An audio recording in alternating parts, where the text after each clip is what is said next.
Bismillahirrahmanirrahim. Bismillahirrahmanirrahim. Kita mulai. Assalamualaikum warahmatullahi wabarakatuh.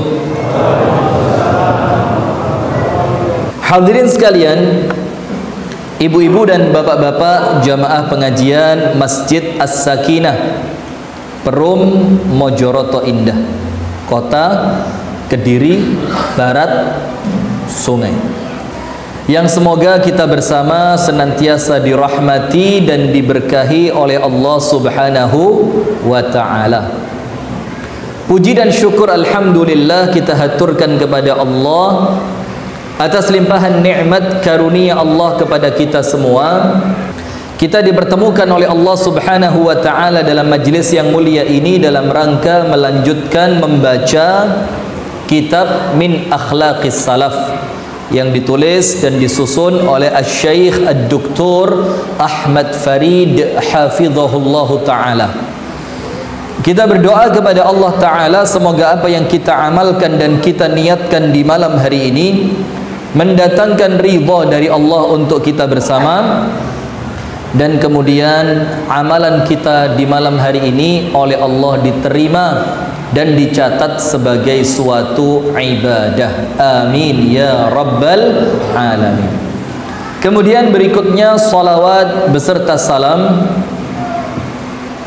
semoga tercurahkan dan terlimpahkan kepada uswah kita, suri tauladan kita, dan kekasih kita bersama, Nabi besar, Nabi agung, An-Nabi Muhammad sallallahu alaihi wasallam, beserta seluruh keluarganya, beserta seluruh istrinya, beserta seluruh sahabatnya, dan seluruh di antara umat dan pengikutnya yang setia menjalankan sunnah, menjalankan tuntunan, dan menjalankan ajarannya ila yaumil qiyamah. Monggo silakan masuk, di dalam masih longgar lah.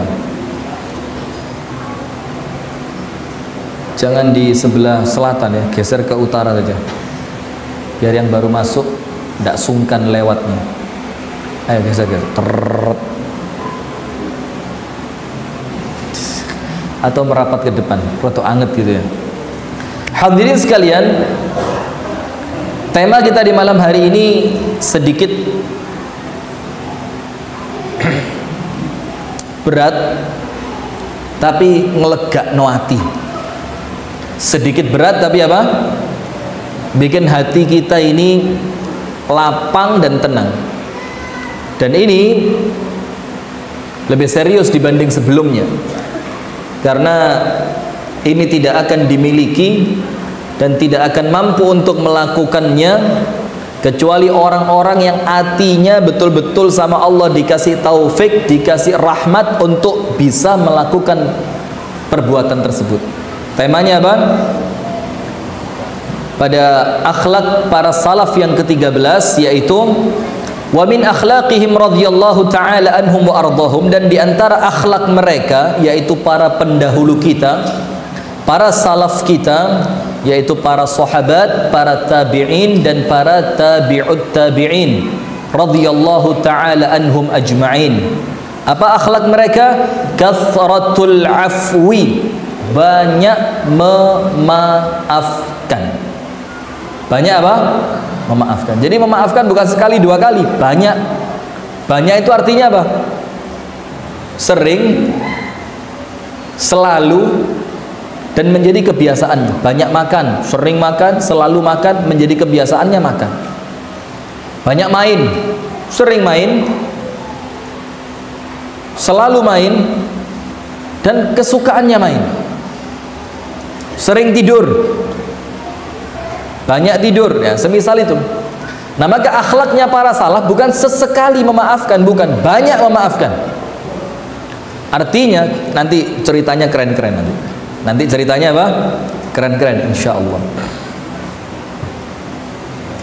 Maka begini hadirin sekalian, banyak memaafkan, wasafh, kathratul afwi was-safhi. Safah itu artinya selain dia memaafkan, dia juga tidak menyimpan apapun di dalam hati kepada orang yang sudah dia maafkan. Ini lebih berat.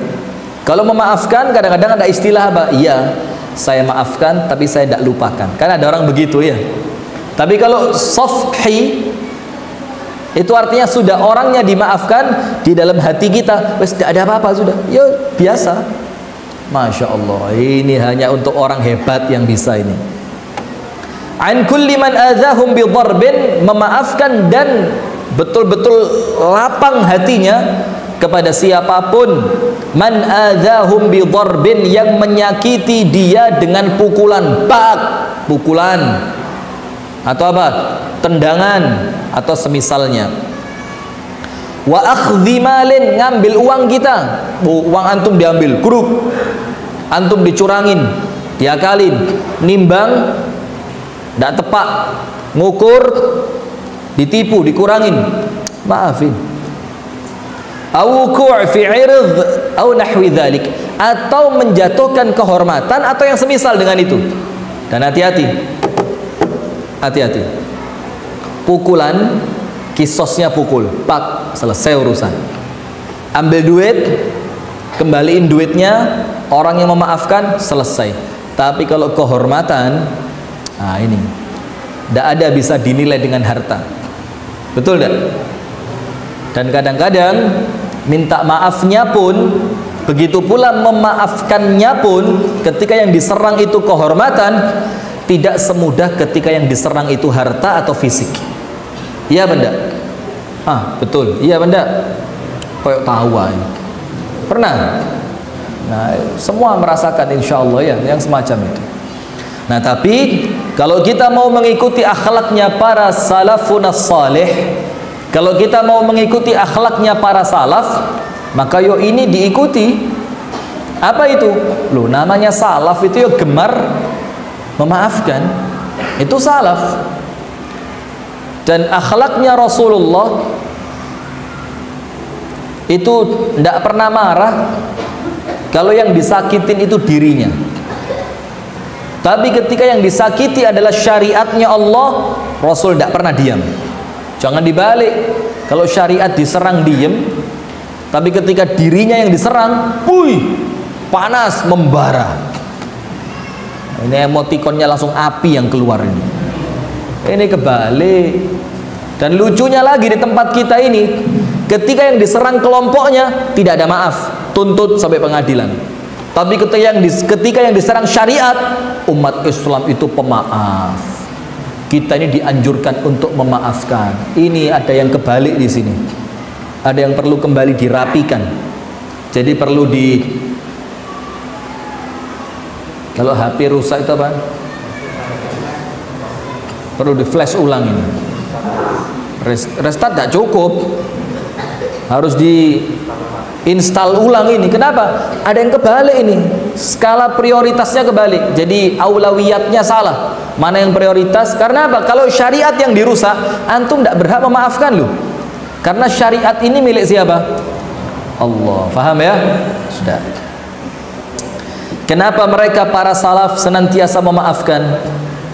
Kenapa mereka para salaf itu banyak memaafkan orang lain? Orangnya bukan yang tipe pendendam, bukan tipe yang kemudian berani balas kemudian dibalas, bukan kemudian tipe yang betul-betul ketika disakitin balasnya habis-habisan. Enggak. Kenapa begitu? Karena para salaf kita amalan biqaulillahi azza wa jalla, mereka mengamalkan perintah Allah di dalam firman-Nya pada suratul Maidah ayat yang ke-13. Pada surat apa? Al-Maidah ayat 13. Jadi kita ini belajar bareng loh ya. Bukan saya nyeramain antum, bukan. Ya podo-podo latihan ya podo. Kita sama-sama sedang berlatih, belajar. Kalau terus disampaikan semacam ini, insya Allah kan terus ingat, terus ingat, terus ingat, semakin faham, lama-lama kita diberikan kemudahan untuk mengamalkan. Amin ya rabbal alamin. Dalam surah Al-Maidah ayat yang ke-13, Allah subhanahu wa ta'ala berfirman, fa'fu anhum wasfah, maafkan mereka, wasfah, dan lupakan kesalahan mereka.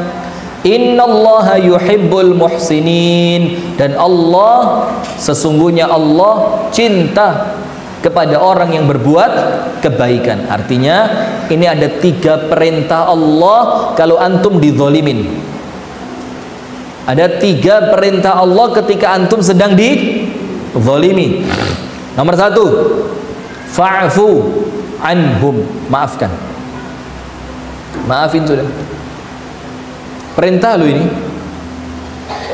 Yang kedua, wasfah, luaskan dadamu. Artinya lupakan, seakan-akan tidak terjadi apa-apa. Yang ketiga, berbuat baiklah kepada orang yang zalim kepadamu. Masya Allah, ini loh Islam ini. Jangan ditampakkan kereng sama orang yang menyimpang saja. Jangan tampangnya itu yang ditampakkan dari Islam itu kerasnya saja. Tapi apa? Akhlak yang semacam ini yang justru harus menonjol dari kita. Maafkan, lapangkan dadamu, lupakan kesalahannya, kemudian berbuat baiklah kepada orang yang berbuat jahat kepadamu. Bisa apa tidak? Ibu-ibu bisa? Ibu-ibu bisa? Ibu-ibu bisa? Mudah-mudahan sama Allah dimudahkan. Amin ya rabbal alamin. Jadi para salaf kenapa memaafkan? Ya mengamalkan ini. Kalau kita ayat ini kan dibaca, bukan untuk diamalkan. Oh, kamu kenapa tidak begitu? Bukankah ayatnya sudah kamu baca? Oh, sudah baca, ngerti, diamalkan. Wah, ana bukan nabi. Loh. Ya apa? Ketika suruh ngamalkan jawabannya apa?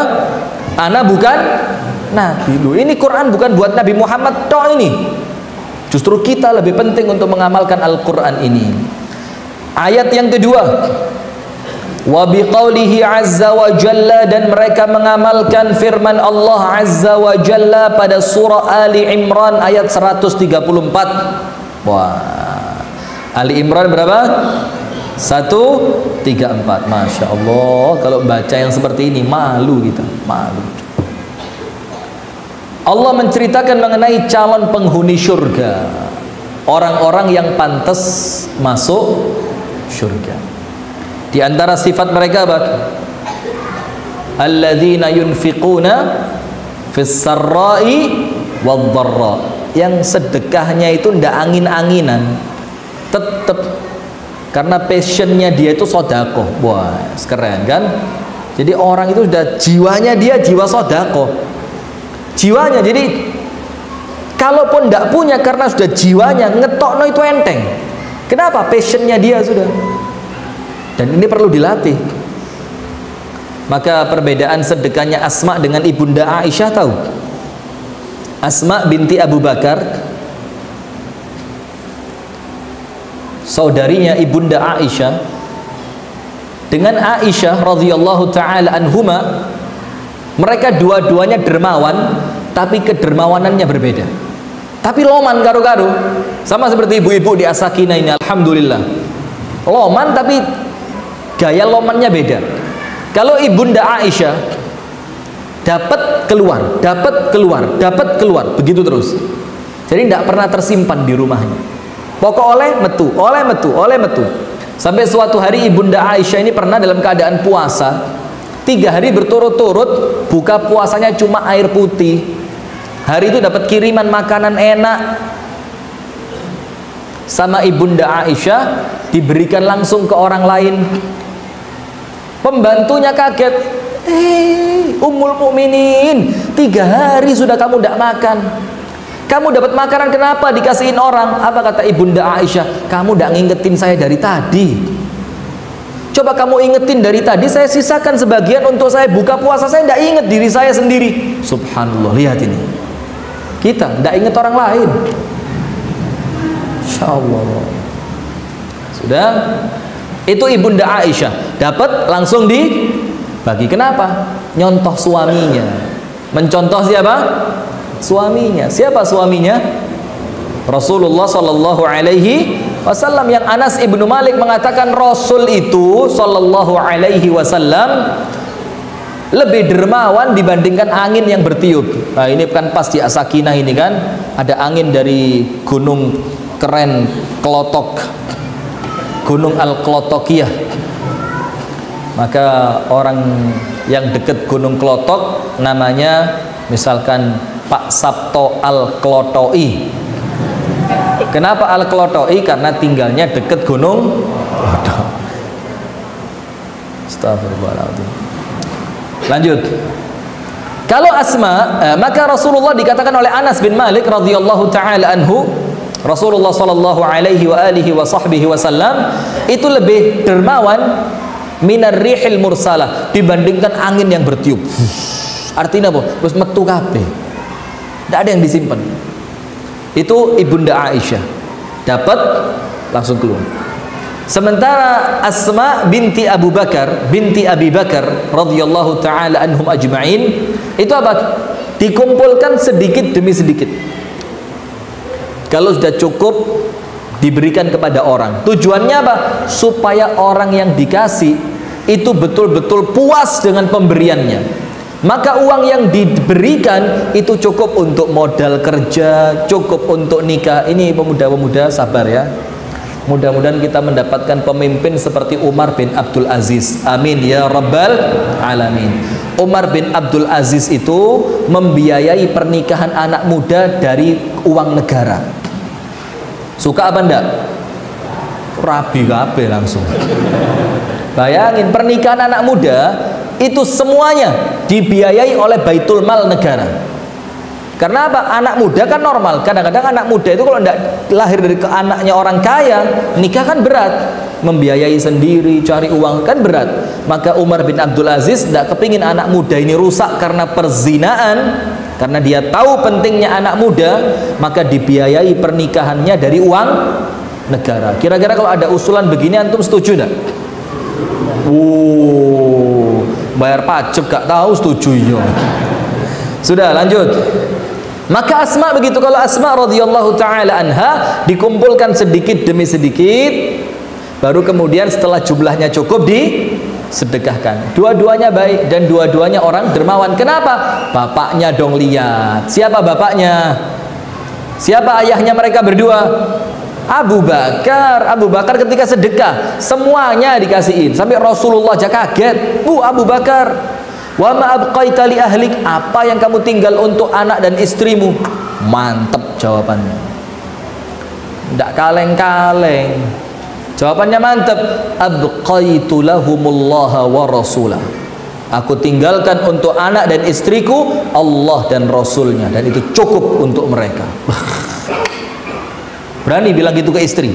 Mas, duit endi? Sudah cukup untuk kamu Allah dan Rasulnya. Dicewir sama istri, gak usah nikah sama saya kamu. Maka ciri orang yang calon penghuni surga yang pertama, gemar bersedekah. Yang kedua, wal kadhiminal ghaiz, pandai menutupi amarah. Kadzim, menutup, menahan, tidak ditampakkan dan tidak dikeluarkan. Kalau kita ini kadang-kadang tidak dikeluarkan tapi nampak. Iya enggak?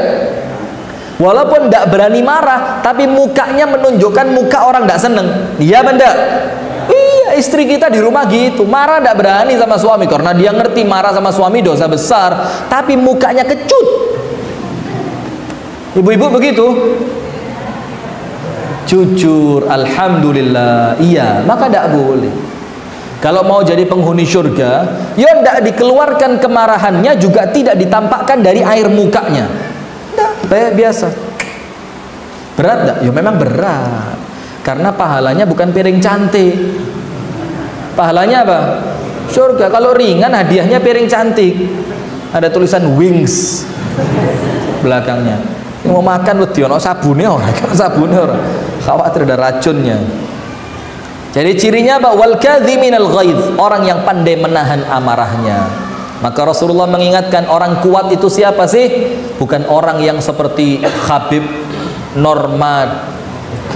apalah itu ya, nama gedov atau apa itu ya. Nah, bukan orang yang menang gulat. Wah, geli.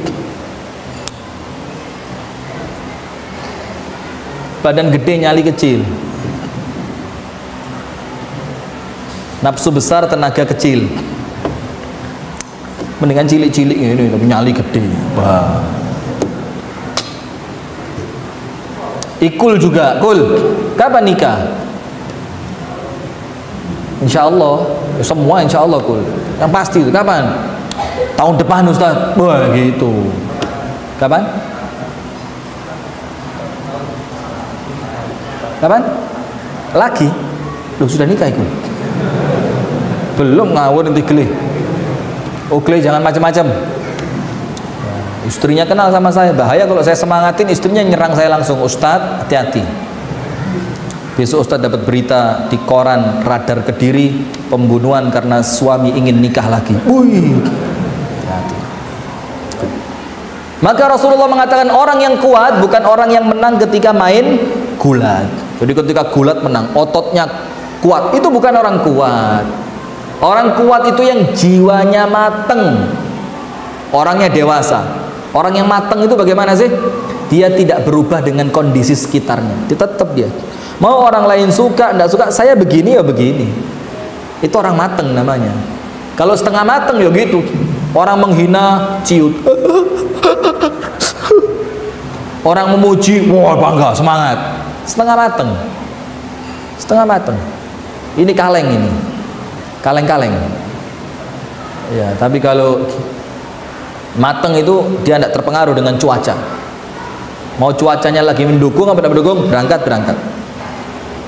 Nah maka siapa orang kuat itu ya Rasulullah? Alladzi yamliku nafsahu 'indal ghadab, yaitu orang yang mampu menguasai jiwanya ketika sedang marah.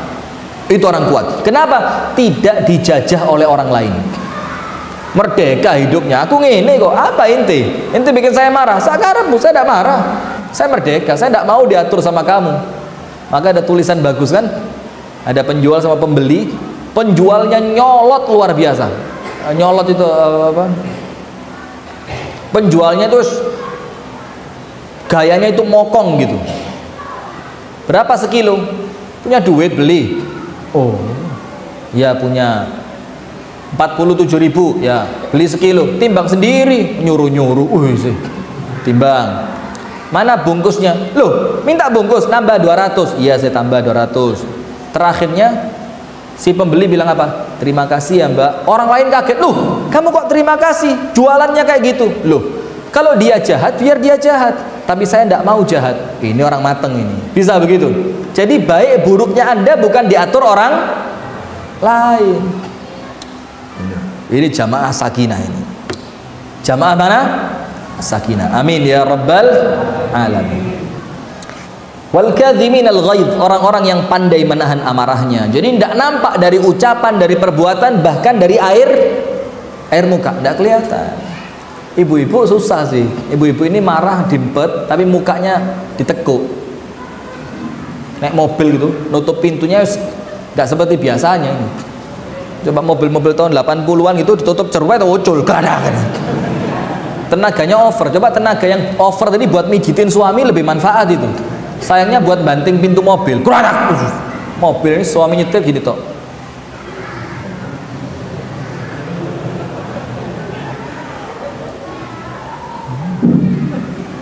Mentolong mereges saya. Sudah ditahan.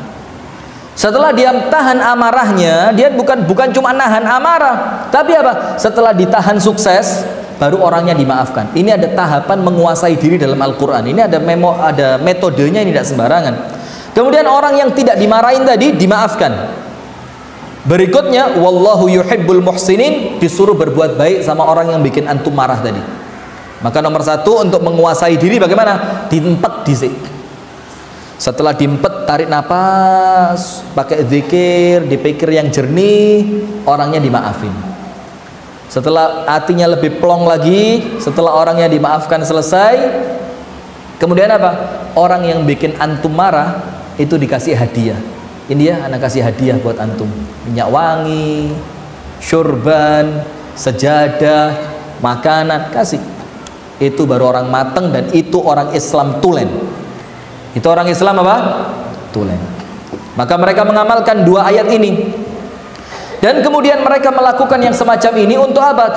Takhalluqan bi akhlaqi Rasulillah sallallahu alaihi wasallam, karena mereka mengikuti akhlaknya Rasulullah sallallahu alaihi wasallam. Mereka ngikut akhlaknya Rasulullah. Jadi Rasulullah itu bukan cuma diikutin akidahnya, bukan cuma diikutin ibadahnya, tapi juga diikutin apanya? Akhlaknya. Ada badui narik surbannya Rasul sampai memerah lehernya Rasul. Rasul lihat, kenapa kamu tarik? Saya suka sama surban kamu, kata badui tadi. Kalau kamu suka, kata Rasulullah, maka itu surban hadiah buat kamu. Masya Allah. Ditiru yang begini. Supaya apa? Kita ini tidak kering gitu loh. Tidak ketok iku atos setok. Ngaji pilih-pilih bagus, tidak apa-apa. Tapi kalau ketemu orang yang tidak sepengajian, ya sopon gitu loh. Wes ngaji gak tahu petuk, ketemu di embong melengos. Wah, selamat gak nabrak ente, nabrak soro ente ya. Nah, maka begitu. Yang baik hatinya. Karena mereka mengikuti akhlak Rasulullah sallallahu alaihi wasallam.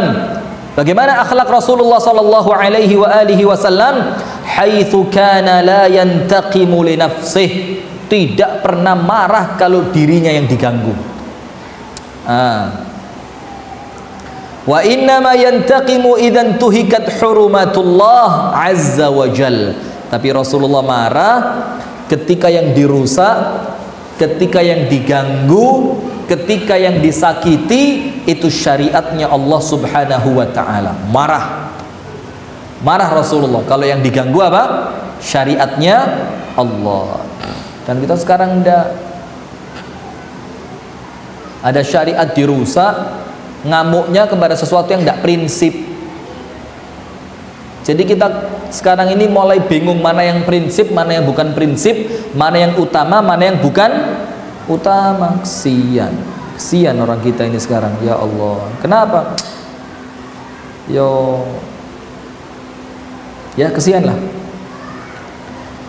Kemudian antum tahu Al-Imam Al-Hasan Al-Basri,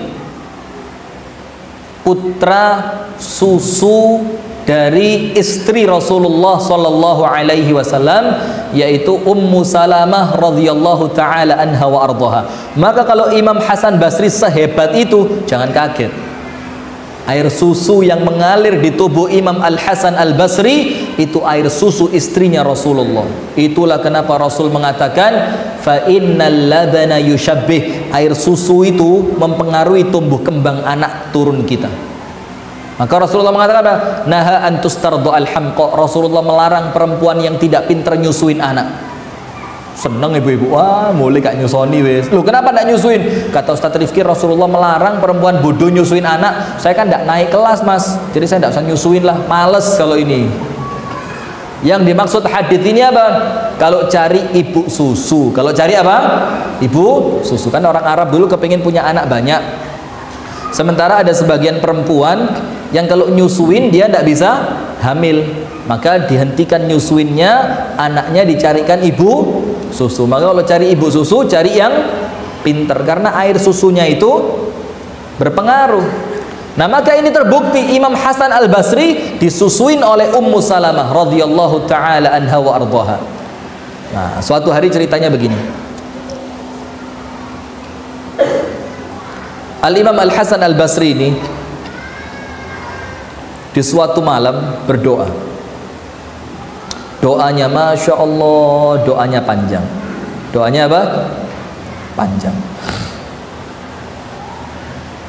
Dan ada orang yang pada akhirnya mendengarkan doanya Imam Hasan Basri ini, doa apa sih sepanjang itu? Kok panjang sekali? Dan serius betul kalau berdoa. Seperti teman-teman tadi ketika adzan, antara adzan maghrib sampai qomat tadi, Masya Allah, saya lihat doanya mantep-mantep. Mudah-mudahan semua yang berdoa sama Allah diijabah, amin ya rabbal alamin. Masya Allah, saya lihat tadi doanya serius-serius. Dan nampak-nampak wajah jomblo galau ini. Jadi doanya itu, ya Allah nikah, nikah, nikah, nikah, ya Allah nikah, ya Allah. Masa perlu saya ulang-ulang, nikah, ya Allah nikah. Tidak usah begitu. doa yang terbaik saja ya. Sudah. Maka apa doanya Imam Hasan Basri? Didengerin sama orang. Doanya apa? Allahumma afu amman zalamani. Ya Allah, maafkan orang yang zalim kepadaku ya Allah. Diulang lagi, Allahumma afu amman zalamani. Ya Allah, maafin orang yang zalim sama saya ya Allah. Diulang lagi, Allahumma afu amman zalamani. Ya Allah, maafin orang yang zalim sama aku ya Allah. Terus didoakan, perbaiki rumah tangganya ya Allah, kuatkan ekonominya ya Allah, beri taufik dia untuk tobat ya Allah, mudahkan ibadahnya ya Allah. Siapa yang didoakan? Bukan keluarganya, bukan anaknya, bukan istrinya. Yang didoain seperti itu adalah orang yang zalim kepadanya. Fa'aktsara fi dzalik, kemudian banyak berdoa tentang orang yang menzaliminya, dan doanya semuanya baik. Sampai orang yang mendengarkan ini ngomong apa? Ya Aba Sa'id. Jadi Imam Hasan Basri itu panggilannya siapa? Abu Sa'id. Ya Aba Sa'id, laqad sami'tuka al-lailata tad'u liman zalamak. Tadi malam saya dengerin kamu itu tidak sengaja, isi doamu baik, tapi yang kamu doakan orang-orang yang jahat sama kamu. Sampai dia bilang apa? Hatta tamannaitu an akuna fi man zalamak. Sampai saya kepingin saya ini zalim sama kamu. Sampai saya kepingin zalim sama kamu. Kenapa? Karena orang yang zalim sama kamu doanya sebagus itu loh. Sampai saya kepingin mudah-mudahan saya zalim sama dia. Cak ditungakno pisan koyok ngono apike. Sudah kan? Maka dia tanya, "Fama da'aka ila dzalik?" Kok bisa sih seperti itu? Orang yang zalim kamu doakan baik. Ya Allah, mudah-mudahan istrinya solihah, mudah-mudahan suaminya solih, mudah-mudahan anaknya terjaga menjadi anak yang hafidh Al-Quran, mudah-mudahan rumah tangganya sakinah, mudah-mudahan usahanya lancar. Kok bisa kamu doa begitu kepada orang yang zalim kepadamu? Apa jawabannya? Qauluhu ta'ala, karena aku ingat firman Allah Ta'ala, faman afa wa aslaha fa ajruhu 'ala Allah. Barang siapa yang memaafkan kemudian dia melupakan kesalahannya orang lain, maka apa yang dia dapatkan? Fa ajruhu 'ala Allah, maka Allah yang nanggung pahala untuk dia. Aku kepingin pahalaku ditanggung sama Allah, maka aku maafkan orang yang zalim, aku doakan kebaikan buat orang yang zalim kepadaku. Masya Allah. Bisa? Nanti malam doain. Iya, dan mendoakan orang yang zalim kepada kita itu meringankan hati. Jadi mangkeli hilang. Buktikan kalau tidak percaya. Antum muangkel sama satu orang, kalau mukanya orang ini kebayang gitu, itu langsung muka antum merah, langsung abang, membara. Doain dalam sholat antum, nanti mangkelnya hilang. Lebih hebat lagi kalau antum kirimkan hadiah ke rumahnya, tambah hilang mana. Nanti boleh jadi orang itu jadi teman akrab antum. Kita lanjutkan cerita yang kedua. Tadi Imam Hasan Al-Basri. Sekarang cerita kedua, di zamannya Umar ibnul Khattab, Amirul Mukminin. Kejadiannya antara Umar, Salman Al-Farisi, dan dua orang pemuda dan satu pembunuh ayah anak dua ini. Jadi pelakunya berapa? 5. Umar, Salman, dua anak muda, pembunuh, bapak dua anak muda tadi. Ceritanya begini. Di zaman Umar ada dua anak muda narik laki-laki masih muda juga. Tangannya laki-laki itu diikat sama dua anak muda ini. Dibawa ke hadapan Umar. Umar, qisaslah laki-laki ini. Kenapa? Laki-laki ini membunuh ayah saya, kata dua anak muda itu. Umar kaget. Bagaimana ceritanya? Tanya sama laki-laki itu, kata dua anak muda tadi. Akhirnya pembunuhnya cerita, begini Umar, saya tidak tahu ya apa ceritanya, unta saya disembelih sama bapaknya dua anak muda ini. Unta saya tidak ada salah apa-apa, disembelih sama bapaknya anak muda ini. Sembelih. Saya tanya, kenapa kamu sembelih unta saya? Ternyata laki-laki itu cerita, katanya unta saya masuk ke kebunnya dia. Dan ini ada undang-undangnya sekarang katanya ya. Masya Allah. Niru Umar atau bagaimana ini ya? Karena katanya kan mirip Umar ya. Ya mudah-mudahan Allah kasih taufik ya. Amin ya rabbal alamin. Tidak boleh ketawa. Sudah.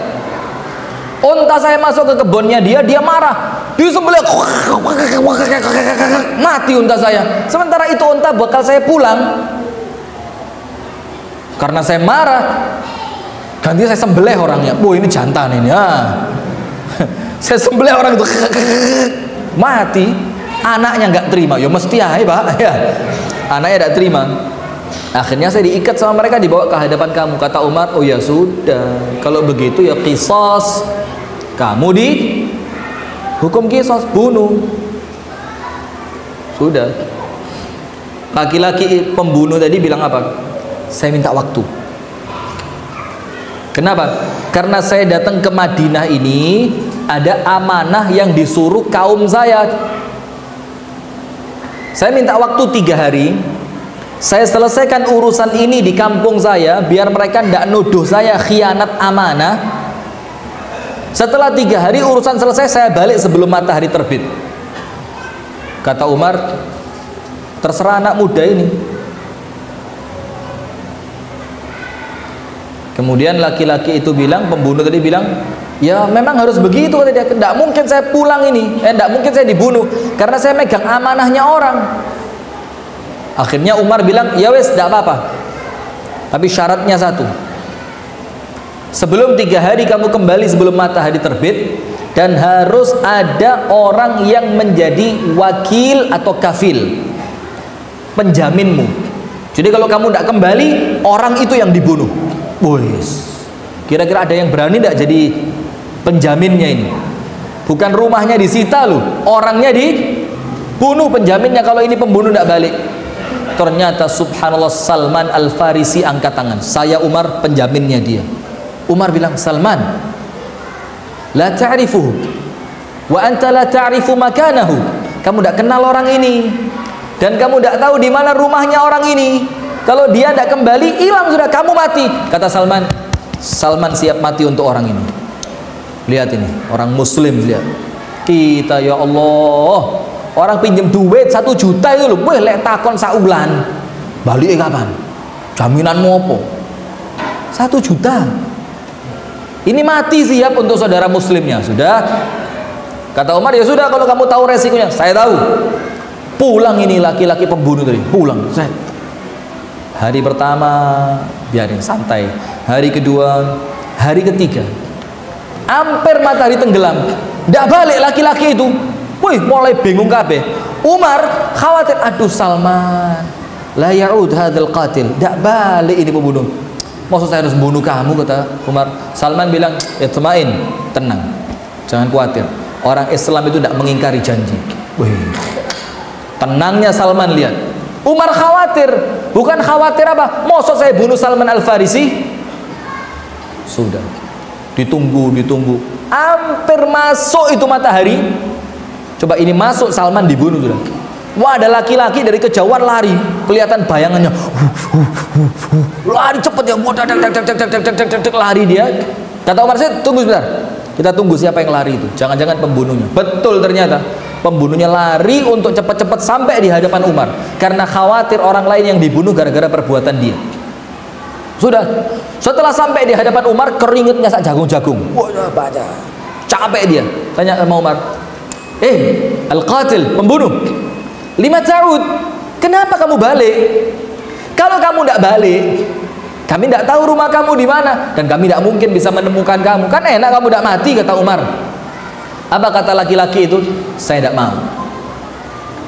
Nanti orang kafir akan mengatakan tidak ada pemberani di kalangan kaum muslimin. Maka saya kembali untuk itu. Balik. Lalu Umar tanya sama Salman Al-Farisi, Salman, kamu selamat sudah. Tapi saya penasaran sama kamu, Salman. Apa yang menjadikan kamu rela mengorbankan jiwamu untuk laki-laki yang tidak kamu kenal ini? Apa kata Salman? Karena saya khawatir nanti orang kafir ngomong, orang Islam tidak percaya dengan saudaranya. Bukan? Setelah dia kembali, laki-laki pembunuh tadi bilang apa? Sekarang potong leher saya. Siap sudah. Amanah sudah ditunaikan, anak-anak saya kasih wasiat, istri sudah siap. Wes, bunuhin saya. Anak muda 2 yang bapaknya dibunuh bilang apa? Umar, tidak usah dibunuh. saya maafin dia karena kejujurannya. Subhanallah. Lihat ini. Memaafkan bukan memaafkan orang yang gembesin ban motor kita. Memaafkan pembunuh bapaknya. Karena apa? Karena kejujuran yang luar biasa. Sekarang ada seperti itu. Ada? Ya mudah-mudahan ada. Ya siapa tahu ada, cuma kita tidak tahu saja, kan begitu ya. Harapannya tetap ada, karena orang Islam itu dari zaman ke zaman tidak boleh berubah. Terpercaya, amanah, akhlaknya mulia, pemaaf, itu orang Islam. Maka jiwanya lapang. Saya lanjutkan lagi ya. Lanjut ya. Sampai jam 7. Kurang sedikit. Eman tinggal sedikit. Wa man takhallaqa bihadzal khalqil karim yakun aqrab ila rahmati arhamir rahimin. Maka barang siapa yang berakhlak dengan akhlak ini, akhlaknya apa? Pemaaf, maka dia adalah orang yang paling dekat untuk mendapatkan rahmatnya Allah yang Maha Rahman, Maha Rahim. Kenapa? Al jaza min jinsil amal. Balasan sesuai dengan amalan. Kalau antum memaafkan, antum pantas dapat rahmatnya Allah untuk diampuni dosa antum. Tahu ceritanya Abu Bakar dengan Mistah? Abu Bakar punya misanan, namanya siapa? Mistah. Ketika ada cerita Ibunda Aisyah radhiyallahu taala anha dituduh berzina, hadithul ifkiyah. Sibukkan Rasulullah pusing, Abu Bakar pusing, Aisyah tidak berani keluar rumah. Dan setelah kejadian itu selesai, clear sudah, ternyata itu adalah fitnah. Ketahuan salah satu yang ikut menyebarkan fitnah ini, bahkan sumbernya itu ternyata misanannya Abu Bakar yang namanya Mistah. Dan antum tahu Mistah ini siapa? Laki-laki miskin, tidak punya apa-apa, yang semua kebutuhan hidupnya yang ngasih Abu Bakar. Semua disubsidi sama Abu Bakar. Makannya, minumnya, pakaiannya, anaknya, istrinya, rumahnya, listriknya, semua dikasih Abu Bakar. Dan subhanallah, justru dia yang memfitnah putrinya Abu Bakar. Kalau antum jadi Abu Bakarnya, kira-kira Mistah diapain? Diapain kira-kira Mistah ini? Ndak tahu diri, wes dikei kabeh sing ganyang. Abu Bakar marah. Abu Bakar bilang apa? Hari ini saya bersumpah dengan nama Allah, saya tidak akan lagi membantu Mistah. Wajar ndak? Wajar, kenemenan ini Mistah. Marah Abu Bakar. Setelah Abu Bakar ngomong hari ini saya tidak akan lagi bantu Mistah, apa nih? Turun ayat Al-Quran, wala ya'tali ulul fadli minkum was-sa'ati, sampai terakhir Allah katakan falyafu wal yasfahu ala tuhibbuna ay yaghfirallahu lakum. Tidak pantas kata Allah, orang kaya, orang punya kemuliaan seperti Abu Bakar bersumpah untuk tidak membantu keluarganya yang miskin. Abu Bakar ngerti, loh ini kok ayat ini ke saya ini, saya barusan bersumpah langsung turun ayat. Maka Allah katakan maafkan, lupakan. Bukankah kamu kepingin diampuni oleh Allah? Abu Bakar bilang apa? Ya Rabb, ya Allah, saya kepingin ampunan dari kamu ya Allah. Caranya bagaimana? Maafin Mistah. Langsung Abu Bakar membayar kafaroh dari sumpahnya tadi, dibayar. Langsung Abu Bakar kumpulkan duit, kumpulkan makanan, kumpulkan pakaian, diketuk rumahnya Mistah. Tuk tuk tuk. Mistah, siapa? Abu Bakar. Allah, kata Mistah, Abu Bakar, kalau mau marahin saya, wis pulang saja. Wis warek dimarahin orang seharian tadi. Kata Abu Bakar apa? Enggak. Siapa mau marah? Ini hebatnya Abu Bakar. Hatinya yang luar biasa. Apa kata Abu Bakar? Enggak. Justru saya mau minta maaf sama kamu. Wih, kaget Mistah. Langsung dibuka. Ya, saya maafin.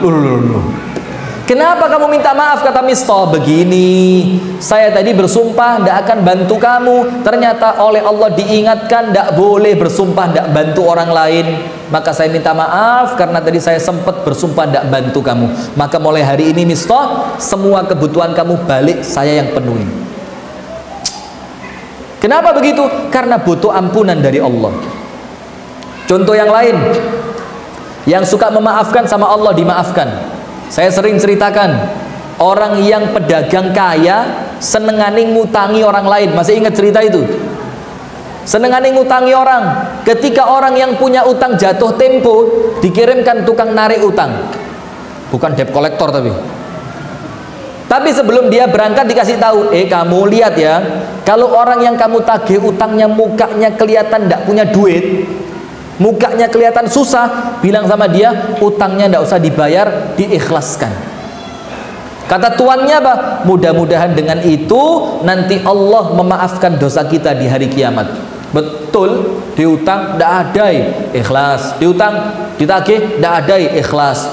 Setelah orang ini mati, apa Rasul katakan? Fa'afallahu anhu, Allah ampuni semua dosanya dia. Masya Allah. Jadi butuhnya kita kepada ampunan Allah itu lebih penting dibanding kegengsian kita untuk tidak maafin orang lain. Jadi kita ini lebih butuh ampunannya Allah. Kalau dibanding-bandingkan dosa kita kepada Allah dibanding kesalahan orang lain kepada kita, itu lebih banyak dosa kita kepada Allah. Maka maafin yang sedikit ini, yang besar ini sama Allah diampuni. Kepingin apa enggak?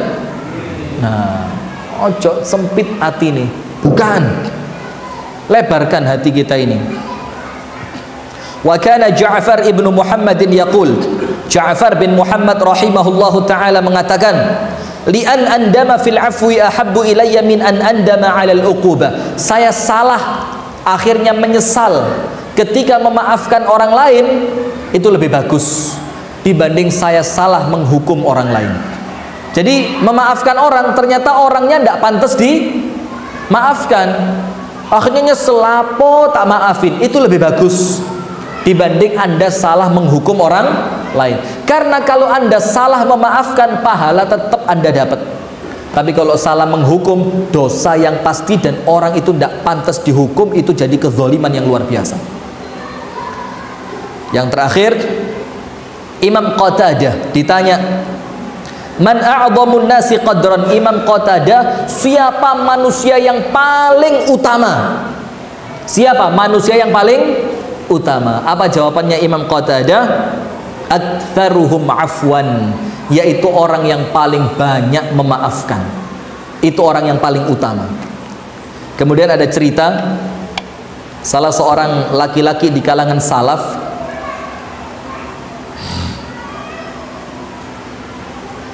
punya pembantu bikin sop panas, marak ya. Marak itu kuah daging. Jadi masak daging, kuahnya kan panas sekali, baru mateng. Ketika mau dihidangkan ke hadapan tuannya, ternyata itu belum sampai meja, jatuh di paha tuannya.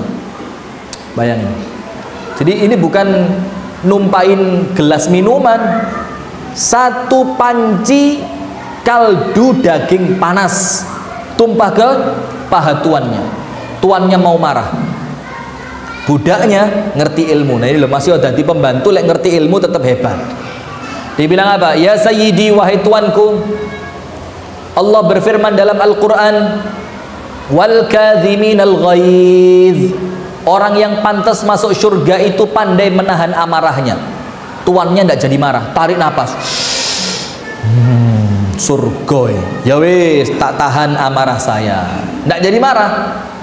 Pembantunya bilang apa? Oh, tidak berhenti di situ. Wal afina 'anin nas. Kalau mau masuk surga, selain kamu tidak marah, kamu harus maafin saya. Tuannya tambah jero, tarik napasnya. Ya wes, saya maafin, tidak saya hukum kamu. Sip. Budaknya bilang, oh tidak cukup, surga mahal. Bagaimana? Wallahu yuhibbul muhsinin. Allah suka orang yang berbuat kebaikan sama orang yang zalim kepadanya. Tuannya, anta hurrun liwajhillah, kamu saya merdekakan dari perbudakan mengharap pahala dari Allah. Lihat ini. Jadi orang bikin salah malah bebas dari perbudakan. Pembantu di rumah mecahin piring, kasih bonus. Piring berapa pecah? Hari ini 3 bu. Ini 300.000 buat kamu. Seneng gak jadi pembantu di rumah kita kalau gitu? Gak metu-metu insya Allah, meneh dipecah maneh. Ya ndak begitu juga, ya kan?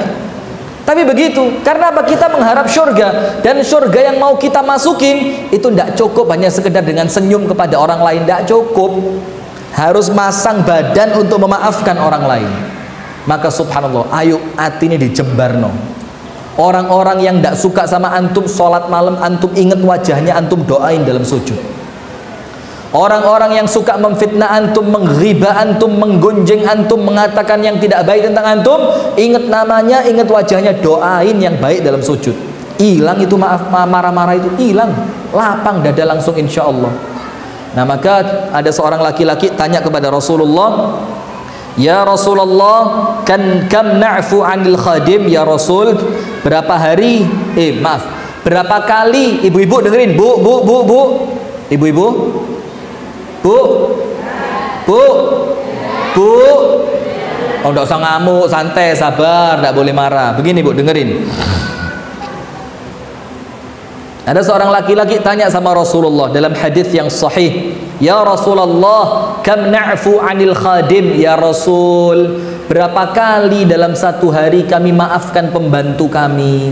Karena mohon maaf loh ya, ini bukan meremehkan atau bukan apa ya, memang rata-rata pembantu itu rodok makan hati. Kalau kita tidak lapang dada gitu berat. Tapi apa? Yo kita harus paham, dia itu mau kerja di rumah kita sebagai pembantu, itu sudah betul-betul menjatuhkan dirinya di hadapan kita. Maka jangan tambah disakitin, sayangin dia ya. Jangan dikasih beban yang lebih, kasih bonus, kasih bantuan. Punya makanan lebih, kasih dia. Punya beras, kasih beras buat dia. Punya duit, alhamdulillah Allah kasih rezeki, bagi buat dia. Maka laki-laki ini tanya, ya Rasul, berapa kali dalam satu hari kami maafkan pembantu kami? Rasulullah diam, tidak mau jawab. Ditanya dua kali, ya Rasul, berapa kali kami maafkan pembantu kami? Rasul tidak jawab. Ditanya ketiga kali, ya Rasul, kam na'fu 'anil khadim, berapa kali satu hari kami harus maafkan pembantu kami? Rasul bilang apa? U'fu 'anil khadim fil yaumi 70 marratan. Maafkan pembantumu dalam satu hari 70 kali. Berapa kali? 70 kali. Nah, maka ayo bismillah, kita ikuti akhlak Rasulullah sallallahu alaihi wasallam.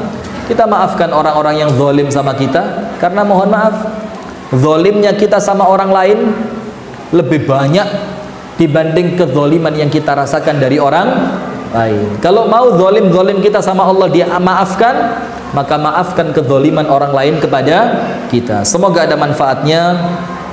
Kurang lebihnya mohon maaf. Semoga orang-orang yang hadir di majelis ini, yang datang dalam keadaan sakit, oleh Allah diberikan kesembuhan. Amin ya rabbal alamin. Siapa yang datang ke majelis ini dalam keadaan membawa masalah, Allah ringankan dia untuk menyelesaikan masalahnya. Amin ya rabbal alamin. Siapa yang datang ke majelis ini dalam keadaan kekurangan secara ekonomi, Allah mudahkan dan Allah berkahi dan Allah lapangkan rezekinya. Dan siapa yang datang dalam keadaan membawa hutang, kita berdoa kepada Allah, semoga Allah yang Maha Kaya memudahkan dia untuk melunasi hutangnya. Dan yang terakhir, semoga Allah Subhanahu wa taala mewafatkan kita semua dalam keadaan husnul khatimah. Amin ya rabbal alamin. Subhanakallahumma wa bihamdika, asyhadu an la ilaha illa anta, astaghfiruka wa atubu ilaik. Assalamu alaikum warahmatullahi wabarakatuh.